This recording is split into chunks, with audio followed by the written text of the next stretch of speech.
அஸ்ஸலாமு அலைக்கும் ரஹ்மத்துல்லாஹி வபரகாத்துஹு. எவர் அல்லாஹு தாலாவின் மீதும் மறுமை நாளின் மீதும் நம்பிக்கை கொண்டுள்ளாரோ அவர் தன் அண்டை வீட்டாரை கண்ணியப்படுத்தவும் என்று ரசூலுல்லாஹி ஸல்லல்லாஹு அலைஹி வஸல்லம் அவர்கள் கூறியபோது, யா ரசூலுல்லா, அண்டை வீட்டார்க்கு செலுத்த வேண்டிய கடமைகள் யாவை என சஹாபாக்கள் வினவினர். உங்களிடம் எதையேனும் அவர் கேட்டால் அவருக்கு அதை கொடுங்கள். உங்களிடம் அவர் உதவி வேண்டினால் அவருக்கு உதவி செய்யுங்கள். தேவைக்காக அவர் கடன் கேட்டால் அவருக்கு கடன் கொடுங்கள். அவர் உங்களை விருந்துக்கு அழைத்தால் அவருடைய அழைப்பை ஏற்றுக்கொள்ளுங்கள். அவர் நோயுற்றால் அவரை நலன் விசாரியுங்கள். அவர் இறந்துவிட்டால் அவருடைய ஜனாசாவுடன் செல்லுங்கள். அவருக்கு ஏதேனும் துன்பம் ஏற்பட்டால் அவருக்கு ஆறுதல் கூறுங்கள். தனது வீட்டில் சமைத்த இறைச்சியின் வாசனையின் மூலம் அவருக்கு சிரமம் கொடுக்க வேண்டாம். ஏனெனில் வறுமையின் காரணமாக அவருக்கு இறைச்சி சமைக்கும் வாய்ப்பு கிடைக்காமல் இருக்கலாம். ஆயினும் அதிலிருந்து சிறிதளவு அவரது வீட்டுக்கு அனுப்புங்கள்.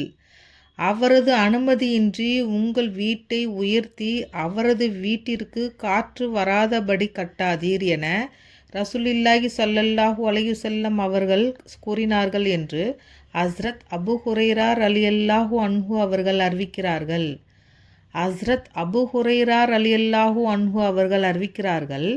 யா ரசூலுல்லா, இன்ன பெண் தொழுகை, நோன்பு, சதகா போன்ற நற்காரியங்களை அதிகமாக செய்யக்கூடியவள்.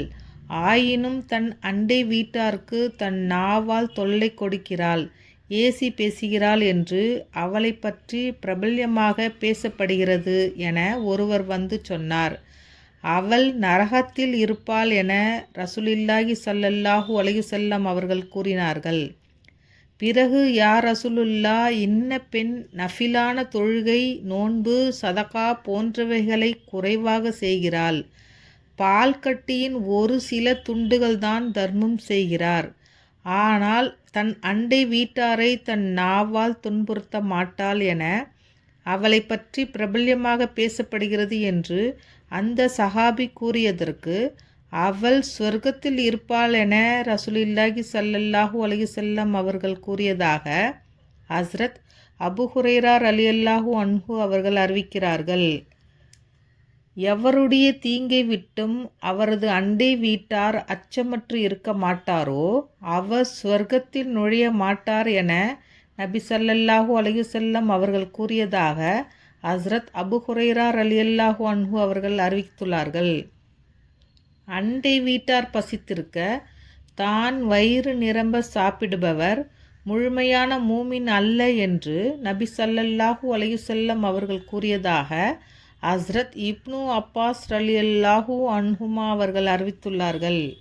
அஸ்ஸலாமு அலைக்கும் ரஹ்மத்துல்லாஹி வபரகாத்துஹு.